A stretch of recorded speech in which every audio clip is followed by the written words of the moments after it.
Hello दोस्तों, मैं शिव शक्ति कुमार और हमारे यूट्यूब चैनल यात्रा इस पर आप सभी का स्वागत है। तो हम एक 11वीं बीपीएससी के लिए बिहार का करंट अफेयर स्पेशल पर अभी चर्चा कर रहे हैं। साथ साथ करंट अफेयर के साथ जो भी स्टैटिक्स होता है, जो हमारे बिहार बीपीएससी एग्ज़ाम के लिए महत्वपूर्ण होता है, हम उस पर भी चर्चा करते हैं।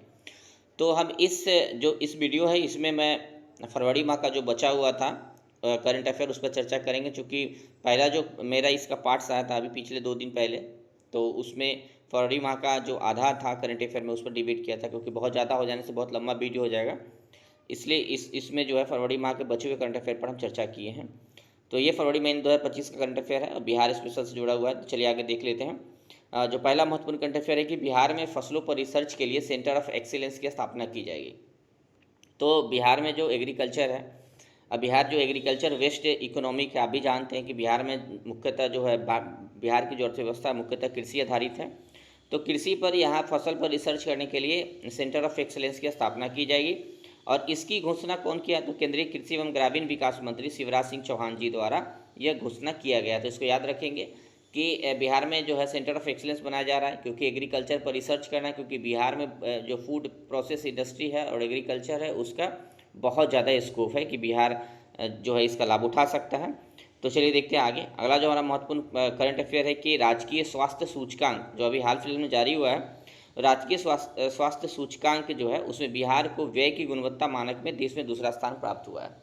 तो जैसा कि जानते हैं कि जो भारत सरकार का बजट होता है, उसमें आय और व्यय दो प्रभाग होता है, ठीक है ना। तो आय और व्यय होता है, जिसमें हम रिसिप्ट और एक्सपेंडिचर के रूप में इसको हम देखते हैं।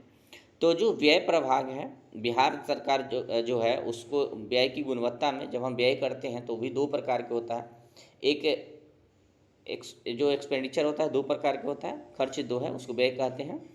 उसमें एक तो होता है उत्पादक और एक होता है गैर उत्पादक, या फिर रिवेन्यू एक्सपेंडिचर इसको बोलते हैं और कैपिटल एक्सपेंडिचर बोलते हैं। ये दो टेक्निकल शब्द होता है। तो बिहार सरकार जो है व्यय गुणवत्ता के मानक में देश में दूसरा स्थान प्राप्त हुआ है। अर्थात बिहार सरकार का जो व्यय है वो बेहतर स्थिति में है और बेहतर तरीक़ा से उत्पादक कार्यों में ज़्यादा खर्च किया जा रहा है।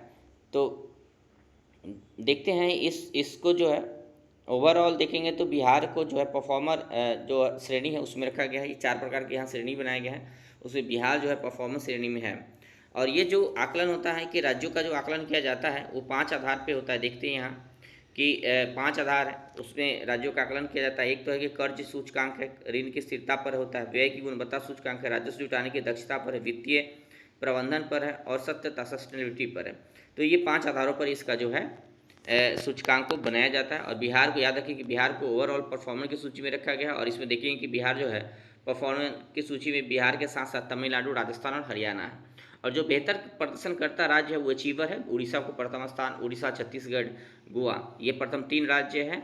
और झारखंड और गुजरात सहित इनको अचीवर स्टेट की श्रेणी में रखा गया। तो इसको याद रखेंगे। आपसे यहाँ से बिहार से 2 सवाल किया जा सकता है कि राजकोषीय जो स्वास्थ्य सूचकांक आया है उसमें भी एक तो पूछा जा सकता है कि किस मानक में बिहार को देश में दूसरा स्थान प्राप्त हुआ है, तो वह है व्यय की गुणवत्ता मानक में।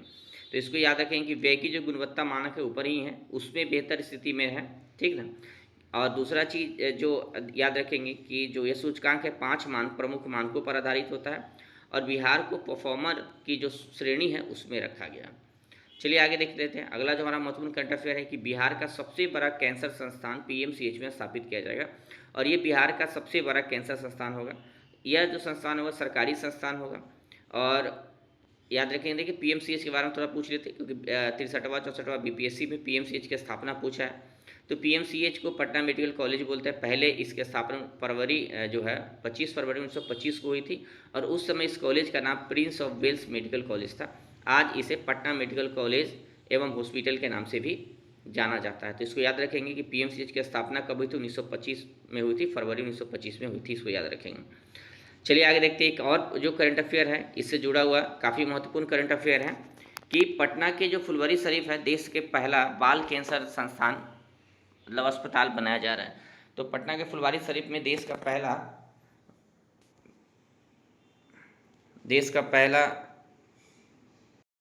पटना के फुलवारी शरीफ में देश का पहला बाल कैंसर अस्पताल बनाया जा रहा है। तो इसको भी याद रखेंगे, पूछा जा सकता है कि बाल कैंसर अस्पताल कहाँ बनाया जा रहा है? तो पटना के फुलवारी शरीफ में बनाया जा रहा है। चलिए आगे देखते हैं। अगला जो हमारा महत्वपूर्ण प्रश्न है करंट अफेयर है कि जो 38वां नेशनल गेम है उसमें बिहार को कुल 12 पदक प्राप्त हुआ है। तो इसको भी याद रखेंगे, जो 38वां नेशनल गेम है बिहार को कुल 12 पदक प्राप्त हुआ है और बिहार को 12 पदक में 1 गोल्ड, 6 रजत और 5 जो है कांस्य तांबा का जो पदक होता है वो प्राप्त हुआ है। तो इसको याद रखेंगे। और बिहार को जो है 25 वर्ष बाद महिला ट्रिपल लॉन बॉल प्रतिस्पर्धा में स्वर्ण पदक मिला है।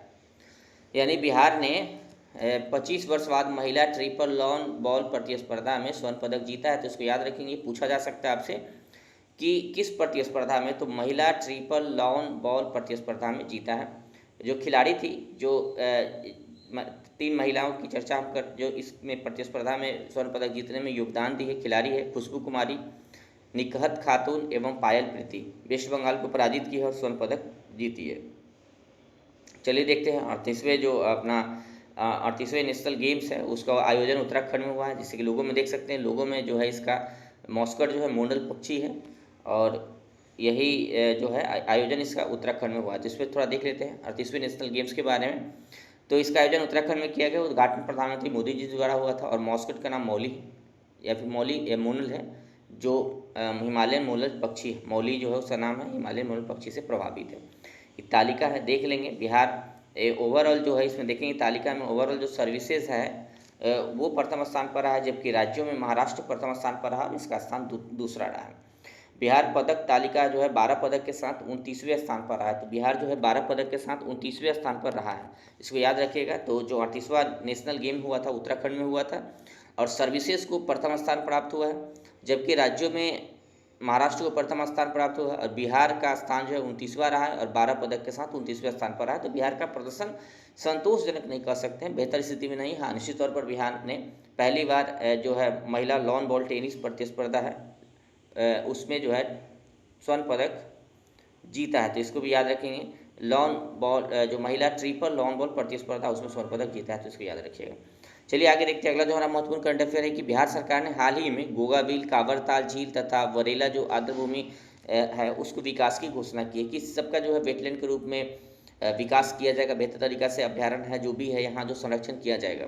तो ये तीनों जगह के बारे में हमको जानना जरूरी कि कौन सा जिला में है। तो सबसे पहले देखते हैं वरला झील। वरला झील वैशाली जिला में है और वैशाली जिला में यह है और इसको सलीम अली पक्षी अभ्यारण्य भी कहते हैं। तो इसको भी याद रखिए, आपसे पूछा जा सकता है कि सलीम अली पक्षी अभ्यारण्य जो है कहाँ है, तो वैशाली जिला में है। देखते ये गोगाबिल झील है, ये कटिहार में स्थित है। गोगाबिल झील है कटिहार में और यूरोप से आते प्रवासी पक्षियों के लिए पूरे बिहार में प्रसिद्ध है और ये बिहार का जो है पहला जो है कम्युनिटी रिजर्व भी है, बिहार का पहला कम्युनिटी रिजर्व भी है। तो इसको भी याद रखिएगा। जो गोगाबिल झील है वो कहाँ है, कटिहार में अवस्थित है और बिहार का प्रथम कम्युनिटी रिजर्व भी है। तो दूसरा देखते हैं महत्वपूर्ण जो है कांवरताल झील। कांवरताल झील एशिया का सबसे बड़ा मीठा झील है और बिहार का प्रथम रामसर जो वेटलैंड है उसकी सूची में सूचीबद्ध भी है। और अभी कुल रूप पूर्णतः देखें तो बिहार से 3 जो स्थल है वो रामसर सूची में सूचीबद्ध है और प्रथम जो स्थल था वो कांवरताल झील था। यह बेगूसराय जिला में स्थित है, तो इसको याद रखेंगे, बेगूसराय जिला में अवस्थित है। और ऑक्सबो लेक है, ठीक ना, ये ऑक्सबो लेक है और ये बूढ़ी गंडक नदी से बना है। तो इसको भी याद रखें, दे सकते हैं कि गंगा नदी से बना है, नहीं, बूढ़ी गंडक जो नदी है उससे इस ऑक्सबो लेक का निर्माण हुआ है और मीठा जल का भी झील है। तो इसको भी याद रखेंगे। स्टेटमेंट बेस्ड अगर प्रश्न बनाया जाता है कथन वाला तो आपको यही लिख के दे सकता है कि ये खारा पानी का झील है, तो गलत हो जाएगा क्योंकि बिहार में खारा पानी का झील बहुत न के बराबर है। तो ये याद रखेंगे कि मीठा पानी का झील है और कहाँ है, कांवर झील जो है बेगूसराय में अवस्थित है। चलिए आगे देखते हैं। हाल ही में बिहार में ग्रेटर फ्लेमिंगो को देखा गया है। तो ये ग्रेटर फ्लेमिंगो एक पक्षी है, यूरोपीय पक्षी है, प्रवासी पक्षी है। इसको बिहार में देखा गया और ये बिहार में पहली बार 1952 के बाद इसको देखा गया। पहली बार इसको 1952 में देखा गया था।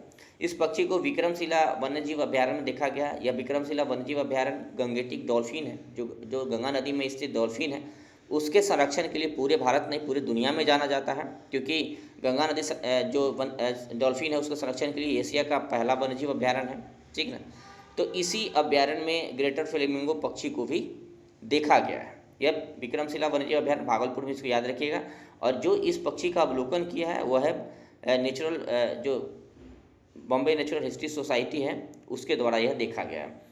तो चलिए इसको थोड़ा जान लेते हैं। बॉम्बे नेचुरल हिस्ट्री सोसाइटी के बारे में जान लेते हैं। यूपीएससी 2014 में बॉम्बे नेचुरल हिस्ट्री सोसाइटी पर प्रश्न पूछा था, कथन वाला प्रश्न पूछा था। तो इसकी स्थापना देखते हैं। यह एशिया का, इसमें लिखा है कि एशिया जो इसकी स्थापना देखेंगे तो इसमें बोला गया है कि 1883 में इसकी स्थापना हुई थी। 1883 को बॉम्बे नेचुरल हिस्ट्री सोसाइटी की स्थापना हुई है, इसको याद रखें, 15 सितंबर 1883 को हुई थी। जैसा कि लिखा गया है कि one of the oldest NGO in Asia today completed 137 years. तो यह एशिया का सबसे पुराना एनजीओ है जो पर्यावरण संरक्षण के लिए काम करता है, वन्यजीव परिस्थिति के तंत्र का संरक्षण करता है। इसका हेड क्वार्टर मुंबई में है और प्रमुख संरक्षण और अनुसंधान संस्थान भी है। तो संरक्षण भी करता है, अनुसंधान संस्थान भी है और एक कार्यक्रम का आयोजन भी करता है, जीव जंतु के संरक्षण के लिए कार्य करता है। तो याद रखेंगे ये कोई गवर्नमेंट ऑर्गेनाइजेशन नहीं है, न ही भारत सरकार के किसी भी गवर्नमेंट जो डिपार्टमेंट होता है उससे संबद्ध है। यह एक एनजीओ है, नॉन प्रॉफिट ऑर्गेनाइजेशन के रूप में काम करता है, इसको याद रखेंगे। चलिए आगे देख लेते हैं। ग्रेटर जो फ्लेमिंगो पक्षी है इसको आप देख लेते हैं। ये ज़्यादातर देखिए चिल्का उल्का झील का जब तस्वीर देखते हैं तो आपको इस तरह का पक्षी दिखता है। बिहार में भी ग्रेटर फ्लेमिंगो जो है आते रहा है प्रवासी पक्षी के रूप में। तो इसके बारे में थोड़ा जान लेते हैं। यह एक समुद्री जलीय पक्षी है। कभी देखेंगे यूपीएससी 2014 में पूछा था, 3-4 पक्षी का नाम दे दिया था और पूछा था कि कौन सा मैदानी है, या फिर उसको घुमा दिया थोड़ा कि कौन सा जो पक्षी है जब जानवर मैदानी भाग में चराई करते हैं तो उनके पीछे पीछे रहता है। 14 में प्रश्न इस तरीके का आया था। तो जब भी आप जीव जंतु के बारे में अध्ययन करें पढ़े तो इस तरीके के थोड़ा पढ़ें, टेक्निकली चीज़ों को समझें कि वो जो पक्षी है समुद्री पक्षी है, जलीय पक्षी है कि मरुस्थलीय पक्षी है। तो जो ग्रेटर फ्लेमिंगो है एक समुद्री जलीय पक्षी है, इसको याद रखेंगे। भारत में यह स्थानिक नहीं है, भारत में यह प्रवासी पक्षी के रूप में और यूरोप के विभिन्न भागों से भारत में यह प्रवास करता है। तो इसको याद रखेंगे आप। चलिए आगे देखते हैं। जो 68वीं national school games fencing under 19 प्रतियोगिता। तो यह जो एक प्रतियोगिता है कि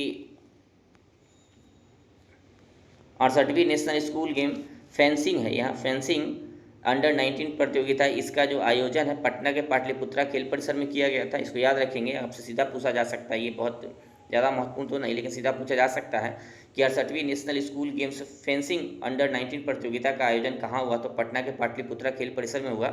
बालिका वर्ग में हरियाणा टॉपर पर रहा, बालिका वर्ग में हरियाणा जो है टॉपर रहा, जबकि बालक वर्ग में पंजाब चैंपियन रहा।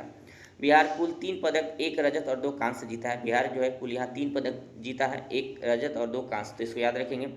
चलिए आगे देखते हैं। अगला जो हमारा महत्वपूर्ण करंट अफेयर है यह है कि पंचायत अंतरण सूचकांक रिपोर्ट 2024।